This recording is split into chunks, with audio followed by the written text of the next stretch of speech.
여러분 오늘 본문의 내용을 가지고 무엇을 왜 어떻게 기도해야 되는가, 무엇을 왜 어떻게 기도해야 하는가라는 제목으로 하나님의 말씀을 증거하도록 하겠습니다. 여러분 오늘 본문 말씀을 딱 보니까 무엇에 관한 내용인 것 같습니까? 예, 말씀을 해주셔야죠. 우리 영상을 보고 계시는 분들도 무엇에 관한 내용인 것 같습니까? 기도에 관한 내용인 것 같죠. 예, 기도에 관한 내용이 나오고 있습니다. 오늘 본문의 짧은 이 13절까지 이 내용 안에 세 가지 스토리가 나와 있어요. 그래서 여러분 하나는 첫 번째는 어떤 내용이 나옵니까? 1절에서 4절까지 보니까 여러분들이 잘 아시는 주기도문에 관한 얘기가 나오죠. 그리고 두 번째는 난 친구가 있는데 그 친구가 갑자기 막 밤에 새벽에 찾아와서는 떡 세 덩이만 달라고 이렇게 요구하는 그런 이야기가 나와요. 그렇게 요구하면은 친구가 요구는 해도 떡은 어떻게 한다? 준다. 준다. 친한 벗이기 때문에 그렇지 않습니까, 여러분? 우리 갑자기 막 옆에 있는 아주 친한 친구가 야 이거 좀 필요한데 좀 빌려두고 하면 우리는 빌려주기 싫어도 어떻게 합니까? 요가면서 빌려주잖아요. 친구니까. 친구니까 빌려주잖아요. 그런 얘기가 나오고요. 세 번째는 여러분들이 많이 들어본 말씀일 거예요. 아들이 아버지한테 뭘 이렇게 달라고 얘기하면 아무리 악독한 아버지라고 그래도 아들이 뭘 달라고 그러는데 막 전갈을 주고, 알을 달라는데 전갈을 주고, 예?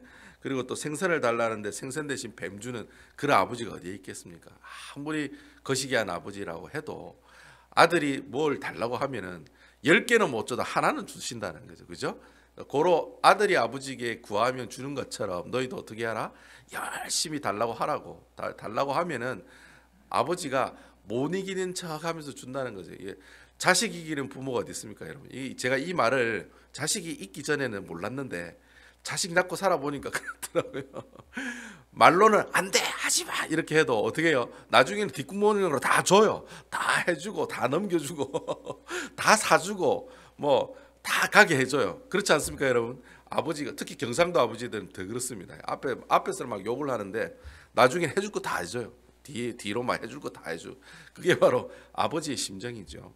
마찬가지로 아들이 아버지에게 구하면은 준다라는 거죠. 그러니까 어떻게 하라?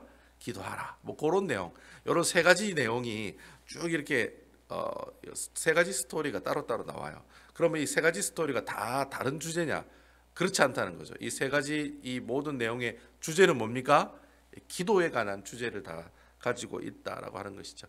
그래서 이 세 가지 스토리를 살펴보면서 제가 오늘 제목을 얘기했던 것처럼 우리가 하나님 앞에 기도를 할 때 무엇을 기도하고 또 왜 기도하고 어떻게 기도하느냐, 이 세 가지 내용이 이 세 가지 스토리 안에 다 나와 있어요.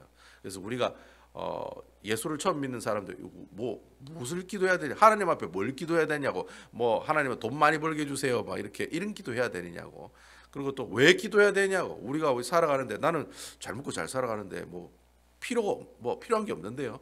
그래서 왜 기도해야 되죠? 이래 물어보는 사람한테 왜 기도해야 되는지를 이야기하고 있고, 그리고 또 기도를 어떻게 해요? 라고 물었을 때 이렇게 기도하면 된다라는 내용의 그런 글들이 나와 있는 글이 바로 오늘 본문에 나오는 이 세 가지 스토리 안에 다 나오고 있다는 거죠.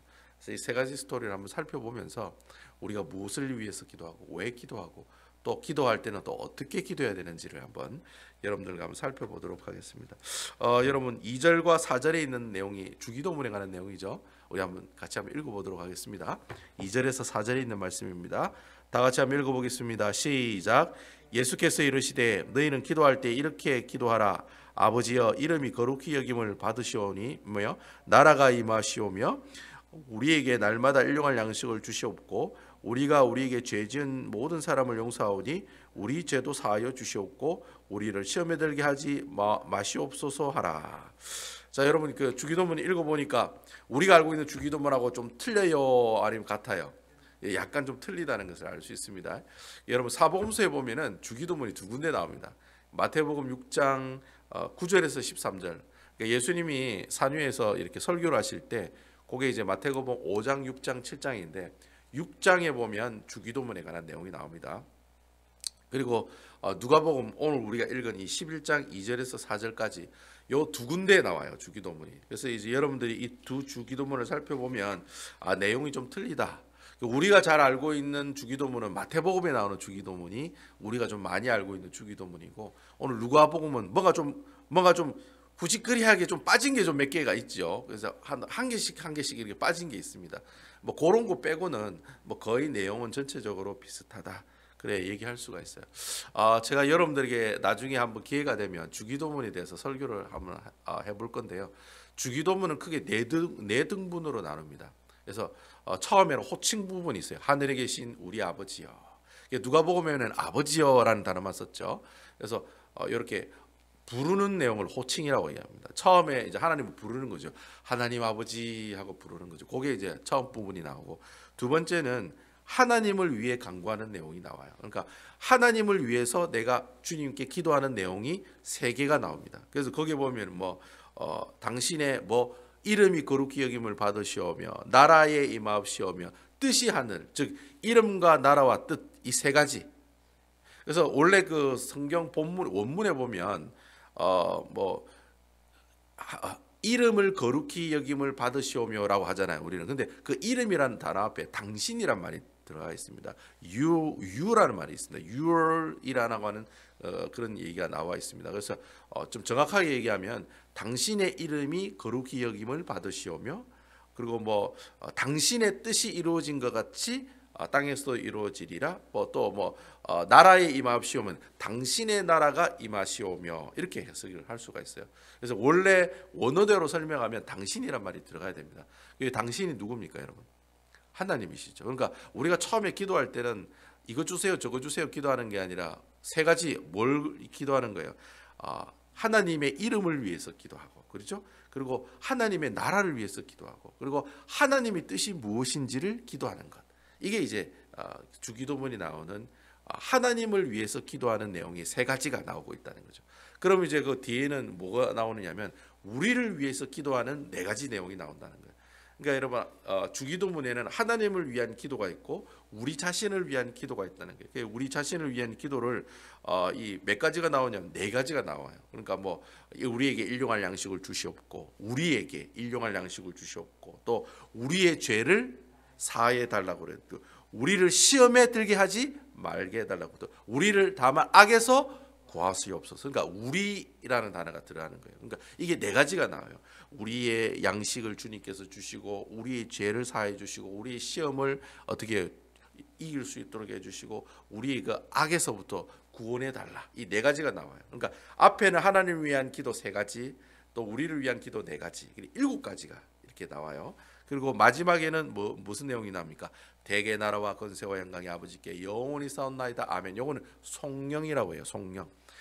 유대인들이 기도하는 모든 기도의 마지막은 이렇게 하나님을 찬양하면서 끝납니다. 송영이란 말은 하나님을 찬양하면서 끝난다라고 얘기하고 있어요. 모든 기도는 어떻게 끝나는 거예요? 주시옵소서 주시옵소서 하고 끝나는 게 아니에요. 어떻게 끝나는 거예요? 이 모든 일이 일어날 줄로 믿습니다. 할렐루야 아멘. 아멘이시지요?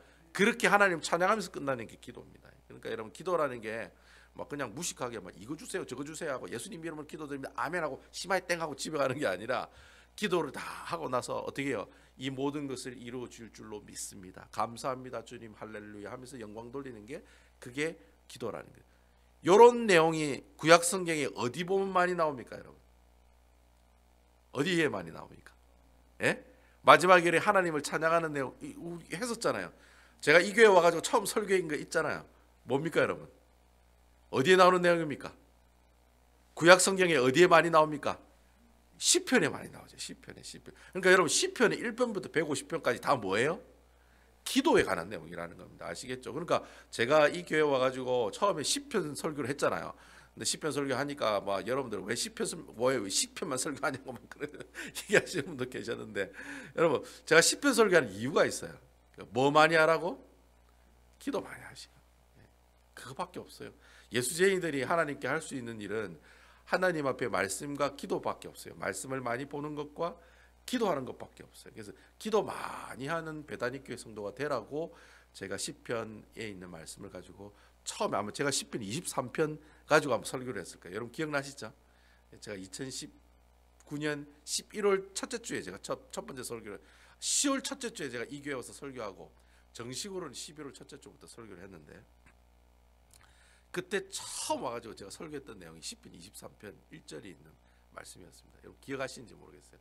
그래서 제가 시편 23편 1절부터 6절까지 하나씩 우리 박권사님 제가 신방했을 때도 시편 하나씩 제가 이렇게 설교했던 것처럼, 그죠?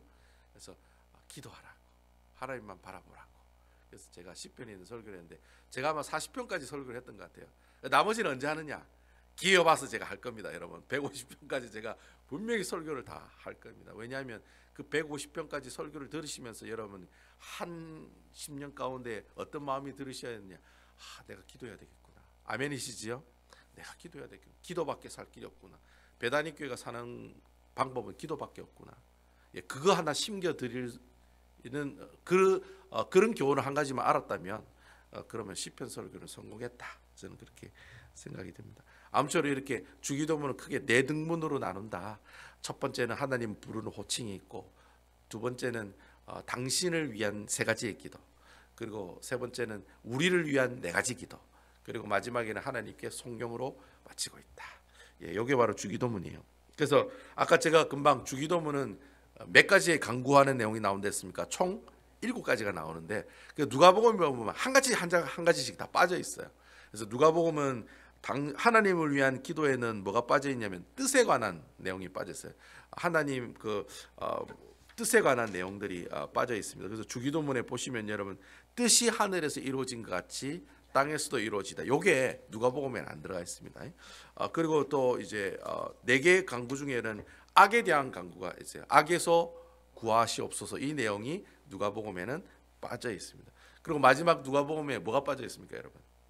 성경이 빠져 있습니다. 그러니까 대개 나라와 건세와 영광의 아버지께 영원히 싸운나이다. 아멘이 빠져 있습니다. 그거 3가지 정도 빠진 거 외에는 마태복음이나 마가복음에는 주기도문이 거의 다 비슷한 내용으로 되어 있다. 이거 가지고 어떤 사람은 봐라, 주기도문이 이래 틀리지 않느냐, 성경은 다 틀려, 이렇게 얘기하는 사람들이 있는데 그건 성경을 잘 몰라서 하는 얘기입니다.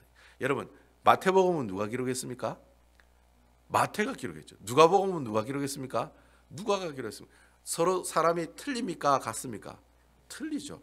그래서 여러분 마태복음이 주기도문을 기록했을 때 그 배경과 관점이랑 누가복음에 누가가 기록한 그 배경과 그 관점이 틀립니다, 서로. 그러니까 이렇게 이 피아노 하나를 봐도 우리 장로님은 피아노가 검은색이네 이렇게 얘기하지만 우리 권사님은 피아노가 너무 아름답습니다 이렇게 얘기할 수 있다는 거예요. 그러니까 똑같은 피아노인데도 어떻게 해요? 서로 표현이 틀린 것처럼 우리가 예수님께 주기도문을 배웠지만 관점과 배경에 따라서 그 내용이 약간씩 틀릴 수가 있다는 거예요. 가령 예를 들어서 여러분 마태복음이 어떠한 배경을 가지고 이 주기도문이 만들어졌냐면 이 마태복음은 그 산상수훈 때 이 마태복음을 주기도문을 얘기하거든요. 근데 그때 그 주기도문을 가르쳐 준 이유가 있어요. 왜냐하면은 하도 외식하는 기도하는 사람들이 많아서 이 주기도문을 이렇게 기도하라고 하나님께서 가르쳐 주신 내용, 예수님이 가르쳐 주신 내용이 마태복음에 나오는 주기도문이에요. 여러분 외식하는 사람의 기도가 어떤 기도를 말합니까? 증언부언하는 기도하는 거예요. 했던 말 또 하고 했던 말 또 하고 이런 거 있잖아요. 했던 말 또 하고 했던 말 또 하고. 그래서 우리 그 좀 보수적인 교단에서는 이렇게 방언에 대해서 그다지 그렇게 긍정적으로 보진 않지만 저는 괜찮다고 저는 생각하고 있거든요. 그게 교회에 잘 유익이 되면 저는 사용해도 괜찮다고 봐요. 근데 막 대놓고 하는 거는 그건 좀 곤란하다. 저는 그건 좀 곤란하다고 생각해요. 개인적으로 기도할 때 방언하는 건 대쪽해. 하지만 공적인 석상에서 하는 거는 좀 그렇다. 그거는 스스로 절제하고 자제를 해야 된다. 저는 그렇게 생각하는데 아무튼 여러분 했던 말 또 하고 했던 말 또 하고 하는 기도하는 사람들이 엄청나게 많았어요. 예수님이 계셨을 때. 그래서 그렇게 중언부언 기도하지 말라고 했던 말 또 하고 했던 말 하지 말라고 가르쳐준 기도문이 뭐예요? 그게 주기도문이라는 거예요. 그 또 한 가지가 있었는데 바리새인들과 서기관들이 기도를 하는데 항상 어떻게 기도해요? 사람들이 많이 있는 곳에서 기도를 해요. 그러니까 보여주기식 기도를 한다는 거예요. 나는 이렇게 열심히 기도하고 있어 이러면서 나와가지고 기도하는 사람들이 너무 많았다는 거예요. 그러니까 예수님께서 그 장면 보시고 나중에 뭐라고 얘기합니까? 골방에 들어가서 기도하라는, 골방에 들어가서 혼자 그냥 골방에 들어가서 기도하라고 하나님한테. 그런 내용을 가르쳐주기 위해서 제자들에게 가르쳐준 기도문이 바로 주기도문이라는 거예요. 그런 배경과 그런 관점을 가지고 가르쳐준 주기도문이 어디에 나와요? 마태복음에 나온다는 거예요. 그럼 오늘 우리가 지금 보고 있는 이 누가복음은 어떤 배경이 나왔냐? 약간 좀 틀려요, 배경이. 여러분 누가복음은 누구에게 보내는 거예요? 어떤 사람에게 보내는 글이에요? 아니. 그 마태복음은 유대인들에게 보내는 글이잖아요. 유대인들에게 야 예수 믿으라고 보내는 글이잖아요. 근데 누가복음은 누구에게 이 그 편지를 보내는 내용입니까? 어떤 사람입니까? 예수를 안 믿는 사람이에요. 안 믿는 사람들. 여러분 누가의 직업이 의사고, 여러분 누가복음 1장에 보면은 데오빌로 각하여 내가 이 일을 너희에게 쓰는 것은 이래야 하는 거 여러분 들어보셨죠? 그 데오빌로 각하가 헬라 사람이에요. 이방인이에요. 예수님을 모르는 사람이에요. 그러니까 누가복음은 어떤 사람에게 읽으라고 준 서신입니까? 예수 옛자도 모르는 사람이 읽으라고 준 책이에요. 그러니까 예수를 모르는 사람이 이 글을 읽으면 내가 예수를 믿어야 되겠다라고 생각하고 기록한 책이 누가복음이라는 거예요. 자, 그럼 누가복음에 나오는 이 주기도문은 어떤 사람에게 가르치기 위해서 주신 주기도문이라고 생각하는 거예요? 하나님을 전혀 모르고 기도를 전혀 할 줄 모르는 누구에게? 초신자나 불신자에게 기도를 가르쳐 주기 위해서 기록한 바로 기도가 주기도문이라는 거예요. 그러니까 누가복음에 나오는 주기도문은 예수를 모르는 사람이 그래 오늘 묻잖아요. 뭐라고 묻습니까? 내가 어떻게 스승이여 세례 요한에게 기도의 내용을 가르쳐 주신 것처럼 우리에게도 뭘 하는 걸 가르쳐 달라고요? 기도하는 법을 가르쳐 달라고. 그래 얘기를 하잖아요. 그러니까 이게 무슨 말이냐면 아직 예수님이 누구인지를 잘 모르는 사람들이 기도를 하고 싶어요.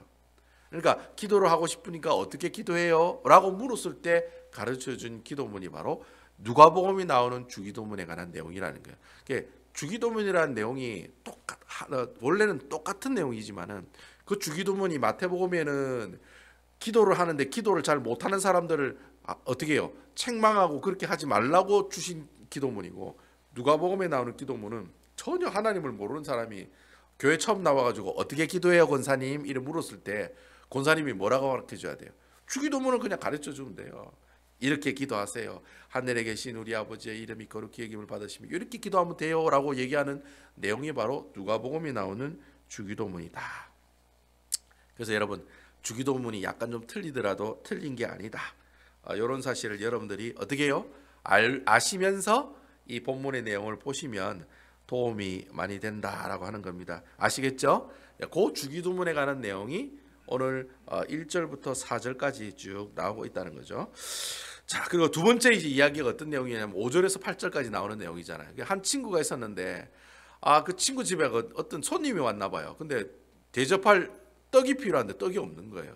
그래서 자기에게 친한 친구에게 밤에 그 새벽에 찾아가서 떡 3덩이만 좀 빌려달라고 그렇게 얘기를 하는 거죠. 그러면 그 친구가 그 떡 3덩이를 주겠어요? 안 주겠어요? 준다는 거예요. 그런 얘기가 오늘 본문을 통해서 이야기하고 있다라고 하는 것이죠. 그래서 뭐 이 이야기가 주는 교훈은 바로 그거예요. 우리가 하나님께 간절히 기도하면 하나님께서 어떻게 하신다는 거예요? 그 기도를 어떻게 해요? 응답해 주신다는 거예요. 그래서 이 두 번째 스토리의 주제는 떡을 빌리는 사람에게 포커스를 맞출 수도 있고 떡을 주는 사람에게도 포커스를 맞출 수가 있어요. 그죠? 빌리는 사람은 주세요 해가지고 받는 거고, 그리고 빌려주는 사람은 아이고 좀 피곤하고 힘들어도 친구니까 준다라는 거예요. 그래서 저는 이 말씀을 뭐 어느 관점에 놔도 괜찮은데 오늘 말씀의 전체적인 분위기를 봤을 때는 아무래도 빌려주는 쪽으로 이야기하는 게 더 좋겠다라는 생각이 들어요. 그래서 기도라고 하는 것은 하나님께서 우리가 하나님께 이래 막 기도를 하면은 어떻게 해요? 하나님께서는 그 기도를 분명히 응답해 주시는 분이라는 거예요. 그러니까 여러분들이 하나님 앞에 기도하는 기도가 땅에 떨어지는 기도가 아님을 믿으시는 여러분 되시기 바랍니다. 아주 사소한 거라도 하나님 앞에 기도하면 그 기도를 절대 하나님 잊어버리지 않으세요. 꼭 기도하세요. 기도하면 하나님께서 그 기도를 들으시고 어떻게 해요? 분명히 응답해 주신다라는 거예요. 그 얘기가 이 두 번째 스토리를 통해서 우리에게 보여주고 있다라는 거예요. 마지막에 이제 세 번째 이야기가 나오는데 이 세 번째 이야기는 자 그러면 우리가 하나님한테 두 번째 이야기의 그 주제가 뭡니까? 왜 우리가 하나님께 기도해야 되느냐? 여러분 왜 하나님께 기도해야 됩니까? 하나님이 기도를 응답해 주시니까 기도하는 거예요. 아멘이지요? 하나님께서 응답해 주시니까 우리가 기도하는 거예요. 그럼 마지막 세 번째 스토리 이야기는 뭡니까? 그럼 도대체 우리가 기도를 할 때 어떻게 해야 되느냐? 그럼 어떻게 기도하면 되느냐? 그러니까 오늘 그 얘기가 오늘 11절과 12절 말씀에 잘 나오고 있다는 거예요. 자, 우리 11절과 12절 말씀 한번 읽어보도록 하겠습니다. 11절과 12절 말씀입니다. 너희 중에 아버지 된 자로서 누가 아들이 생선을 달라 하는데 생선 대신에 뱀을 주며 알을 달라 하는데 전갈을 주겠느냐 그래 돼 있죠. 여기 세 번째가 이제 어떻게 기도하라고 돼 있습니까? 예?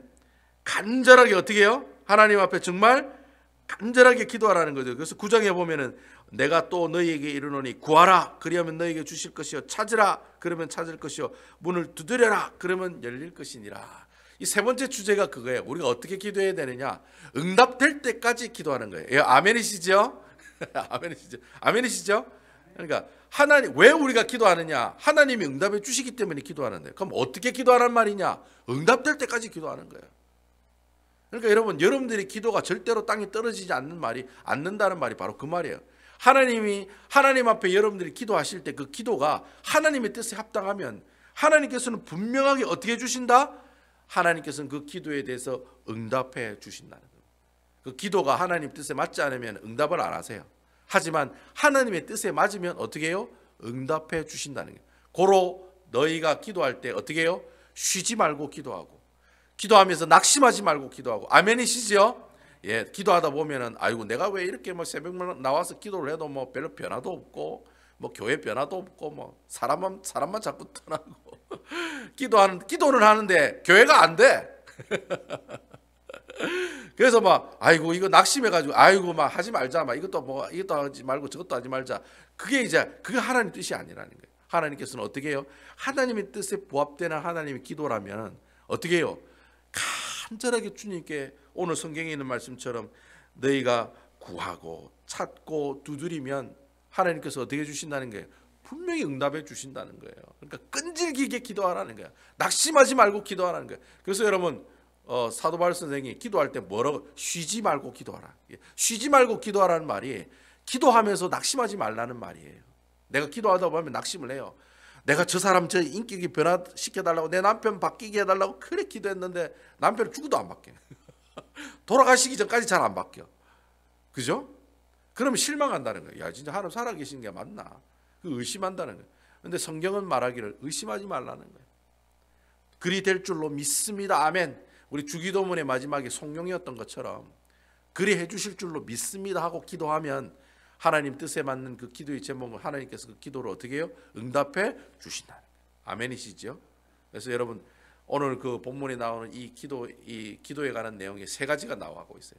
우리가 기도할 때 무엇을 위해 기도해야 되느냐? 주기도문을 가지고 기도해야 된다. 그럼 우리가 왜 기도해야 되느냐? 하나님께서 응답해 주시기 때문에 기도한다는 거예요. 그럼 우리가 어떻게 기도해야 되냐? 끈질기게 낙심하지 말고 쉬지 말고 주님께 어떻게 해요? 문을 두드리는 사람이 되어야 된다는 거예요. 그래서 여러분 어떤 그 신학자가 어떤 목사님이 그런 얘기를 합니다. 기도는 노동이다. 기도는 쉬운 거예요, 안 쉬운 거예요? 기도는 쉽지 않아요, 여러분. 여러분 새벽에 나와서 기도하는 게 쉬운 일입니까? 제가 교회 나올 때 제 아이들 깨워서 나오는데 막 죽습니다. 막 나가기 싫어가지고 토요일인데 잠 더 자야 되는데 하면서 그래도 제가 막 닭다리 잡고 막 제가 끌고 나오다 보니까 오늘 제가 좀 늦게 나왔는데 어쨌든 새벽기도 나오기가 너무 힘든 거예요. 그래서 기도는 노동이다. 기도는 노동이라는 거예요. 그렇지만 하나님 앞에 정말 기도가 그래 어렵고 힘들지만은 하나님께서 그 기도를 했을 때 기도를 분명히 어떻게 해주신다? 응답해 주신다는 거예요. 아멘이시죠. 그게 아멘이죠. 그래서 여러분 우리가 새벽을 깨우는 이 새벽이 뭐 인원은 별로 뭐 좀 적게 나오고 뭐 좀 거시기하고 좀 그래도 여러분 오직 하나님 앞에 내가 기도한다는 그 기도의 시간을 절대로 잃어버리시거나 포기하지 마시고 내 인생의 가장 우선순위를 두어서 정말 하나님께 부르짖는 그 기도의 응답을 통해서 살아계시고 역사하신 그 하나님 만나시는 우리 아름다운 베다니 교회 성도 여러분들 다 되시기를 주님의 이름으로 축원드리겠습니다.